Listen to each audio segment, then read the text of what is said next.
Mateus capítulo 28, versículos 16 ao 20. Tá bom aí, irmãos, o som? Vocês estão me ouvindo bem? Deixar aqui, tentar manter essa distância aqui para que não atrapalhe ali a vida do nosso irmão sonoplasta. Já trabalhei na sonoplastia, eu sei como que é. Tem gente que fala longe, outros falam com o microfone na boca e é uma luta. Eu sei como que é essa dificuldade aí. Vamos lá, meus irmãos. Diz a palavra do Senhor, Mateus capítulo 28, versículo 16 ao 20. Seguiram os 11 discípulos para a Galileia, para o monte que Jesus lhes designara. E quando viram, o adoraram, mas alguns duvidaram. Jesus, aproximando-se, falou-lhes, dizendo: Toda a autoridade me foi dada no céu e na terra. Ide, portanto, fazei discípulos de todas as nações, batizando-os em nome do Pai, e do Filho e do Espírito Santo, ensinando-os a guardar todas as coisas que vos tenho ordenado. E eis que estou convosco todos os dias até a consumação do século. Amém? Irmãos, quando o pastor Lucas me passou essa missão de trazer a palavra para hoje, foi uma bênção, porque logo o Senhor me trouxe esse texto logo após, né? Ele perguntou: você pode pregar no dia 14? Eu falei: posso. Parece que veio ali um sinal do céu, já com essa palavra, esse texto. E eu tenho sido ultimamente tomado com uma preocupação exatamente sobre esse texto, porque é meu desejo, o pastor Marcos sabe muito bem disso aqui, o meu desejo é poder compartilhar a palavra, é cumprir exatamente o que está aqui nesse texto. Mas esse não é um imperativo só para mim, esse é um imperativo para todos os discípulos de Cristo sobre a face da terra. E então, pensando bastante sobre esse texto, eu comecei logo no nosso PG de sexta-feira. Foi um PG diferente, foi um PG do Dia dos Namorados, mas foi um PG que nós abordamos bem ali a questão de missões. Tive a oportunidade de levar um amigo, que até faço a sugestão aqui ao pastor Júlio, o reverendo Alexandre, missionário que vai para Moçambique agora em agosto. Ele trouxe uma palavra de muito relevo para nós, e palavra essa que apenas fez confirmar no meu coração a urgência exatamente de viver isso aqui, o que nós acabamos de ler em Mateus capítulo 28, em especial o texto, o versículo 19, Ide, portanto, fazei discípulos. Então, entendo, meus irmãos, que essa é uma necessidade urgente da igreja, porque todos os dias, nós que acessamos redes sociais, que ligamos uma televisão, nós estamos vendo pessoas partindo desta vida sem Cristo. E é nossa responsabilidade como igreja fazer com que o evangelho chegue até essas pessoas. Não é uma responsabilidade apenas do pastor Júlio, do pastor Paulo Júnior, do pastor Marcão. Não é uma responsabilidade minha, mas é uma responsabilidade sua também. Fazer com que o evangelho chegue até essas pessoas. E lá no nosso PG, antes de chegar, nesse dia do PG, eu já estava incomodado, pedi até um auxílio do pastor Regis, falei assim: pastor, o que eu tenho na mão é um celular.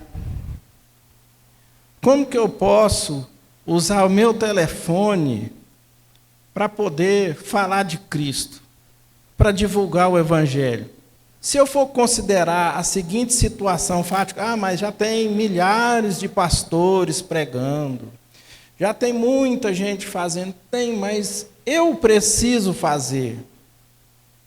Eu não posso cruzar os meus braços diante do que nós acabamos de ler. Então, isso é um posicionamento meu.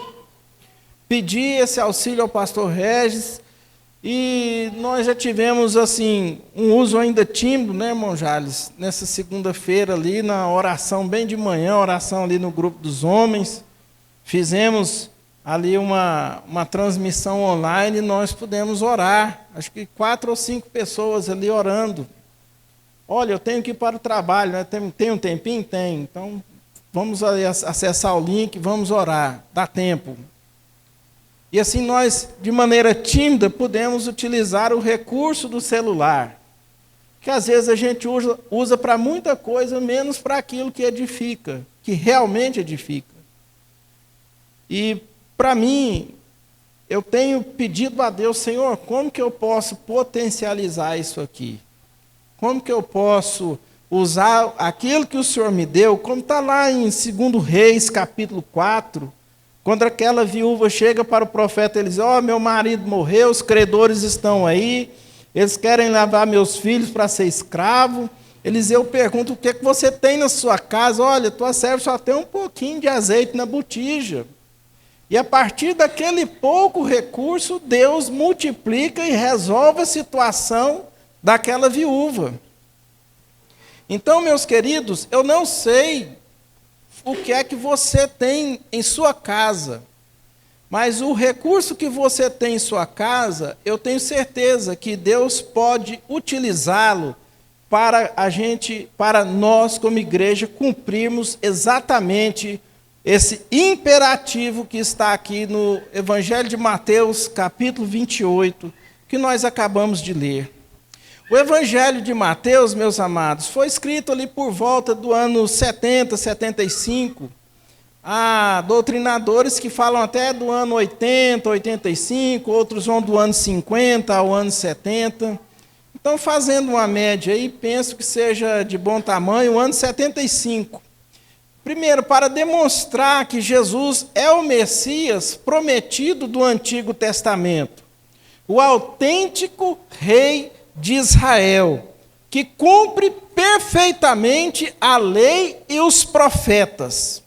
O livro está estruturado em cinco grandes discursos, que nós podemos elencar aqui. Em primeiro lugar, Sermão do Monte, né, do capítulo 5 ao 7, o envio dos 12, capítulo 10, as parábolas do reino, ali a partir do capítulo 13, salvo melhor juízo, o discurso comunitário, capítulo 18, e o discurso escatológico, capítulo 24 e 25.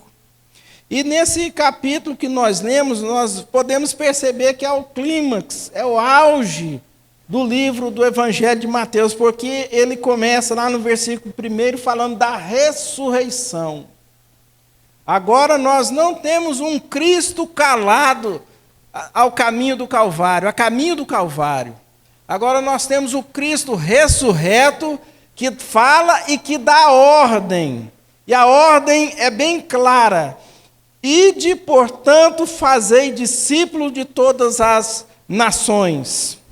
Rejeitado pelas lideranças de sua própria nação, o rei crucificado ressurge vitorioso. Rompe as barreiras étnicas e estende a cidadania desse reino a todas as nações através da grande comissão. Assim, o Emanuel do primeiro capítulo cumpre o pacto da redenção e sela o livro, garantindo a sua soberania e presença contínua com a sua igreja até a consumação dos séculos. Meus irmãos, eu quero, com base nesse texto que eu acabei de ler com vocês, discorrer ou compartilhar 3 verdades essenciais para a nossa instrução aqui nessa noite. Em primeiro lugar, eu quero destacar que a base da missão é a autoridade que foi dada a Jesus. Jesus, aproximando-se, falou-lhes, dizendo: toda a autoridade me foi dada no céu e na terra. A base dessa missão, a base para esse ide, não é o meu incômodo pessoal somente. A base para cumprir o chamado do Senhor não é porque eu me compadeci das crianças da África que estão passando por necessidade, ou porque eu me compadeci dos franceses que estão padecendo sob o ateísmo. Não, a base da missão é a autoridade que foi dada ao Cristo de Deus, ao Senhor vivo, ao Senhor ressurreto. Então, essa é a base da missão, é a autoridade. Estar debaixo da autoridade de Cristo nos traz segurança. Eu não estou indo por minha conta e risco para o campo de batalha. Alguns aqui sabem, eu prestei serviço militar obrigatório lá em 96. Então, toda vez que tinha alguma missão lá no quartel, eu não ia às minhas próprias custas para essa missão. Eu não coloco, eu vou porque eu quero fazer. Não, eu estou aqui tirando uma guarda aqui porque eu acho bonito. Não, havia uma autoridade sobre a minha vida ali. E essa autoridade determinava, olha, você vai ficar nesse posto aqui tirando guarda. Se chegar o comandante, ou na época o ministro do Exército, quiser entrar aqui sem se identificar, você pode fuzilar. Não vai dar nada para você. Você é o sentinela, você é inviolável. Então ninguém arriscava fazer graça com um sentinela no seu quarto de hora, porque sabia que ele estava amparado por uma autoridade, amparado legalmente. Então nós, como crentes, irmãos, devemos ter consciência que nós estamos debaixo da autoridade de Cristo para cumprirmos esta missão que nos foi dada. Amém, irmãos? Essa missão não é como é que eu posso falar? Algo opcional, ela é um imperativo de Cristo para as nossas vidas. Agora vejamos, queridos, os anjos desejaram fazer o que eu e você podemos fazer, que é pregar a palavra de Deus. Mas a eles não foi dado tamanho privilégio, mas foi conferido a pessoas como eu e você, tamanho privilégio. Não é uma canseira, não é um enfado, eu tenho que falar. Não, isso é algo que traz prazer poder falar de Cristo Jesus. É algo que você pode sentir o gozo na sua alma de ver uma pessoa se render a Cristo, ter sua vida transformada. E é um gozo que você pode desfrutar toda a sua vida, sabendo, ao dia que eu morrer, eu não vou me apresentar diante de Cristo de mãos vazias. Igual aquele cara que enterrou o talento lá, eu tinha medo que o senhor vinha de perder o seu talento, eu enterrei ele aqui, está aqui o que é seu, toma, porque eu não te dei prejuízo. Servo mau e negligente. Eu não quero ouvir isso. Essa sentença, servo mau e negligente. Eu quero cumprir exatamente aquilo que o Senhor estabeleceu para mim. Então, amados, a missão não se baseia na capacidade da igreja, na estratégia geopolítica ou nas tendências culturais, mas no senhorio absoluto de Cristo. Essa é a nossa base. Em segundo lugar, meus queridos, versos 19 a 20, diz aqui a palavra: Ide, portanto, fazei discípulo de todas as nações, batizando-os em nome do Pai, do Filho e do Espírito Santo, ensinando-os a guardar todas as coisas que vos tenho ordenado. E eis que estou convosco todos os dias, até a consumação dos séculos. O mandato da missão, fazer discípulos. Então, eu tenho autoridade para ir, mas eu também tenho um objetivo estabelecido já do que eu vou fazer. Eu não vou fazer ali uma cópia do Fabiano. Eu não vou ali fazer qualquer outra coisa. Eu estou com a missão, com o mandado em mãos para fazer discípulos, mas discípulos de Cristo. E não discípulos meus, xerox minha. Eu preciso, no Senhor, de ter habilidade para fazer discípulos de Cristo e para Cristo. Deus não nos chamou, ou não posso dizer, não me chamou para ser aí eu quero fazer uma alusão a um imperador romano, tá? Não é algum pastor conhecido não, tá? Deus não me chamou para ser um pequeno César na igreja. Deus não me chamou para ser Domiciano, aquele imperador que mandou fritar o apóstolo João. Não. Ele me chamou para fazer discípulo, para servir a igreja, porque a igreja já tem o Senhor, que é Cristo. Então, a igreja tem o Senhor, não precisa de outro. Então, meus irmãos, o mandato da missão é fazer discípulos, ensinando-os a guardar todas as coisas que vos tenho mandado, ou ordenado, como diz o texto. O ID, eu gostaria de citar aqui um teólogo chamado Champlin. Ele diz, aponta que na força do texto pode ser traduzido como tendo ido ou à medida que fores. A missão acontece no fluxo diário da vida, onde quer que a providência divina nos coloque. Então, a missão não está adstrita ao púlpito aqui da igreja. Talvez eu, como pastor, ou como pregador, ou como irmão, jamais terei acesso a algumas pessoas que você tem. Mas essas pessoas que você tem acesso e que elas têm acesso a você, elas precisam ser alcançadas. E é através de você.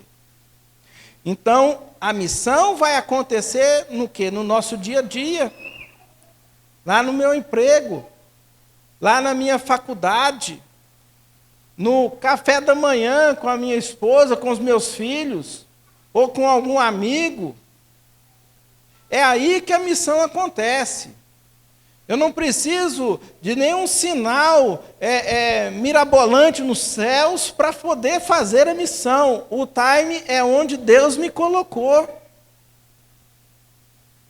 Nosso irmão ali que trabalha com metais preciosos, chega lá, olha, eu quero fazer uma aliança de casamento. A partir da necessidade da pessoa de fazer uma aliança de casamento, ou no caso duas, né? Ele pode lançar uma palavra de salvação na vida daquela pessoa que chegar lá no trabalho dele. Pode ser um engenheiro, pode ser o carpinteiro ou o servente pedreiro, não interessa onde Deus te colocou. Onde Deus te colocou, é ali que a missão tem que ser realizada. E ainda destaca o uso aqui da palavra, né, o batismo, né, batizando-os. O batismo, segundo Champlin, não é apenas um ritual de iniciação, mas é um ato de introduzir o crente em uma união vital e mística com a Trindade, batizando-os em nome do Pai, do Filho e do Espírito Santo. Por que místico? Porque é sobrenatural. Não tem ali uma explicação racional, científica. É uma união. Se tirarem um raio-x do meu corpo aqui agora, eu tenho certeza, nenhum médico vai conseguir apontar no meu raio-x, aqui é a alma do Fabiano. Então vamos para a ressonância magnética. Vai sair minha alma lá? Não vai. Mas ela existe? Existe. E ela precisa estar unida com Cristo. Então, o batismo tem esse condão de introduzir a pessoa ou o novo crente em uma união vital e mística com a Trindade, ensinando-os. Enfatiza que o discipulado exige esforço ético. É fazer o que é certo, mesmo quando nós não somos obrigados, mesmo quando ninguém está vendo. Nós temos que fazer o que é certo. E aqui eu quero destacar um episódio que eu vi num programa televisivo, o dono da empresa se fantasiava ali de empregado, e ele ia conviver com os empregados dele na empresa. E ali ele ficou sabendo o que é que seus empregados pensavam, né? Então, imagina o nível que ele ouviu. Mas teve um, irmãos, teve um empregado ali, que quando foi apresentar, né, o serviço para ele, olha, aqui nós trabalhamos dessa forma, assim, assim, isso, fazemos desse jeito aqui. Aí ele ficou assim, né, admirado, e fez uma pergunta lá para aquele funcionário dele, falou assim, não, eu trabalho aqui, tudo que eu faço aqui, eu faço como se fosse para Deus. Só essa frase, pastor Marcos, impactou aquele dono da empresa. Eu faço como se eu estivesse fazendo para Deus. Depois o dono da empresa se deu a conhecer, né? Os caras, nossa, meu Deus, você mandado embora, eu falei isso, falei aquilo. E aquele funcionário que falou, eu faço como estou fazendo para Deus, o dono da empresa, olha, eu tenho o maior orgulho de ter você aqui na minha empresa, trabalhando junto comigo. Não sei se ele mudou, ascendeu na empresa, isso não importa. Importa que a semente do Evangelho foi plantada naquele coração através do apresentar como nós trabalhamos aqui na empresa. Aquele funcionário não chegou para o dono da empresa, ó, eu sou crente, você é ímpio, ou seja, eu sou filho de Deus, você é filho do diabo, se você não aceitar Jesus, você vai para o inferno. Não, ele não chegou enfiando a Bíblia na cara do homem. Porque poderia acontecer o seguinte, então o filho do diabo vai mandar o filho de Deus para a rua com justa causa. Não vai ter seguro-desemprego, nem pegar o FGTS. Essa falta de respeito. Então precisamos, irmãos, ter essa sabedoria de que nós precisamos ser esse exemplo onde Deus nos colocar. Como discípulos de Cristo, devemos compreender que, ao obedecermos à ordem de Cristo, estamos fazendo debaixo da autoridade do Senhor, não estamos indo à guerra às nossas próprias custas, ou por nossa conta em risco. A eficácia da igreja não é medida por quantas pessoas se sentam nos bancos no domingo, mas por quantos discípulos estão sendo formados para viver o Evangelho na segunda-feira. No seminário, eu tive uma experiência muito marcante com um pastor presbiteriano, reverendo Nathan Matias, não sei se o pastor conhece, mas lá ele falava assim, questão de missões urbanas, né, do pastor urbano, e ele falava assim, irmãos, até que ponto a sua teologia está influenciando o preço da batatinha lá na feira? É uma boa pergunta. Porque se a minha teologia não está conseguindo influenciar o preço da batatinha lá na feira, alguma coisa está errada comigo. Porque não é possível onde nós, como igreja, estamos, possa haver tanta complacência com a desonestidade. Possa haver vistas grossas para aquilo que é errado, nós como igreja não denunciarmos o pecado, mas não é só falar, fulano está errado, não, é ostentar uma vida com idoneidade, é ostentar uma robusta piedade diante de Deus e dos homens, não é nada da boca para fora, é algo prático. É como diz em 1 João capítulo 3, verso 16, meus irmãos, que eu gostaria de ler com vocês aqui. 1 João, capítulo 3, versículo 16. Vamos ver se esse é o texto mesmo. Nisto conhecemos o amor, que Cristo deu a sua vida por nós e devemos dar a nossa vida pelos irmãos. Ora, aquele que possui recursos deste mundo e vir a seu irmão padecer necessidade e fechar-lhe o coração, como pode permanecer nele o amor de Deus? Filhinhos, não amemos de palavra, nem de língua, mas de fato e de verdade. Amor para nós não é sentimento. Amor para nós, discípulos de Cristo, é mandamento que precisa ser obedecido. Não podemos, eu amo, mas na hora do vamos ver, corre. Preciso estar com o pastor unido nessa questão do jejum. Não posso deixar ele carregar o fardo sozinho. Se os irmãos observarem no texto bíblico, Jesus não carregou a cruz sozinho até lá o Calvário, não. Alguém ajudou ele. É o irmão Cirineu. Então nós não podemos deixar ele só. Nós não podemos deixar os irmãos que estão lá no campo doando a sua vida, o seu futuro, os seus sonhos mais legítimos por causa da causa de Cristo. Nós não podemos deixá-los abandonados. Por isso que eu convoco os irmãos para abençoar a obra missionária aqui na igreja. Se eu fosse fazer uma pergunta aqui, eu quero fazer essa pergunta. Irmãos, eu estou com vontade, já está quase acabando. Estou com vontade de tomar uma Coca-Cola. Não tenho dinheiro. Qual dos irmãos aqui poderia me dar uma Coca-Cola para tomar? Quem de vocês? Alguém pode levantar a mão se quiser.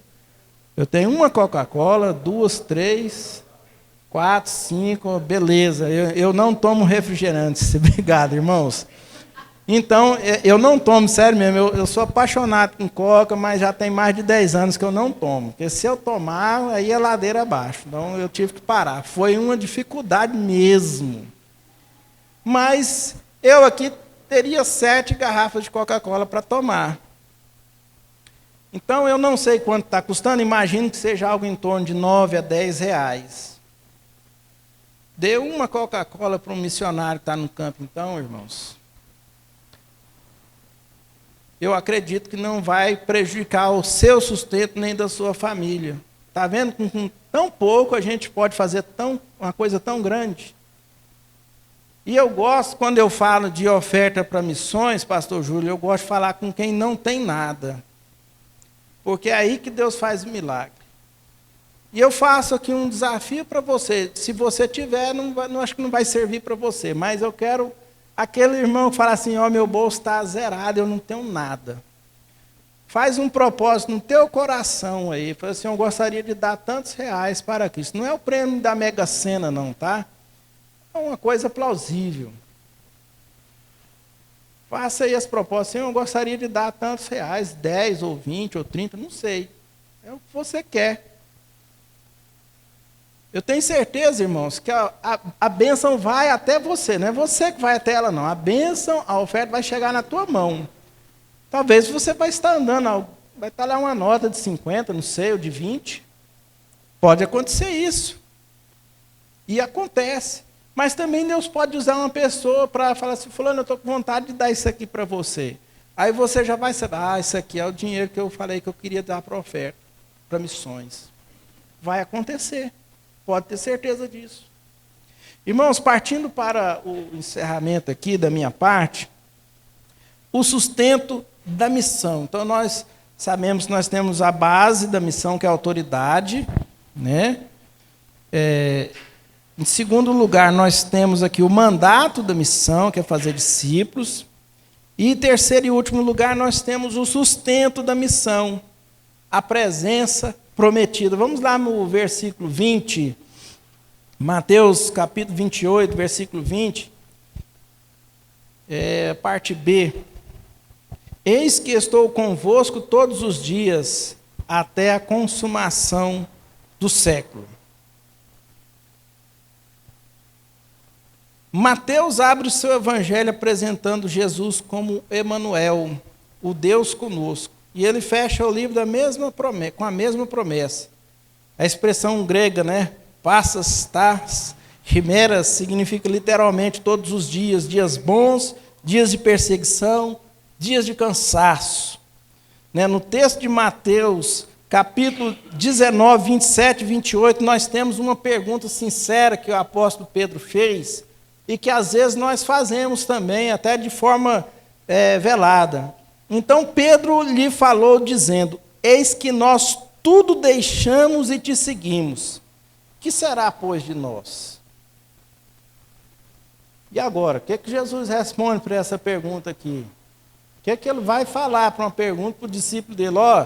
Eu deixei meu barquinho de pesca lá, era meu sustento e estou te seguindo. O que eu vou ganhar com isso?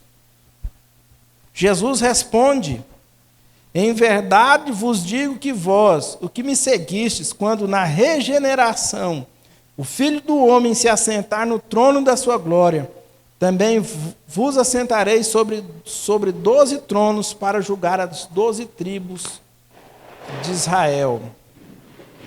Irmãos, ninguém que se entrega a Cristo fica de mãos abanando. Eu quero citar aqui um exemplo de um homem chamado George Miller. George Miller era um pastor que, quando sentiu o chamado de Deus, a primeira coisa que ele fez, ao contrário daquilo que muita gente faria, ele abriu mão do salário dele para cumprir o chamado de Deus na vida dele. Ele não fez campanhas de arrecadação e ele abriu 5 grandes orfanatos na Inglaterra.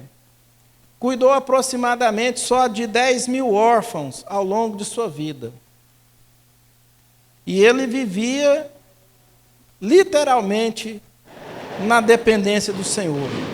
Na biografia dele conta que um dia amanheceu no orfanato, não tinha comida. Eu tenho um filho pequeno que na hora que ele quer o leite dele, abre o bocão mesmo. Agora você imagina várias crianças, várias, querendo comida e não tendo. Mas na biografia dele consta que começou a chegar a carroça cheia de alimento lá para aquele orfanato. Ninguém passou fome, ninguém ficou sem comida. Acredito que nem um dia. Aqui perto de nós, no nosso tempo, o pastor Júlio fez um grande convite para nós aqui esse ano de assistir um filme sobre a vida do reverendo Wildon Gomes. Quem foi, viu, entendeu que esse Jesus Cristo, do Evangelho de Mateus, capítulo 28, versículo 20, está presente hoje, operando na vida dos seus discípulos, na vida da sua igreja, garantindo o sustento da sua igreja, garantindo o sustento dos seus discípulos. Então ele não ficou lá só no passado, irmão Jales.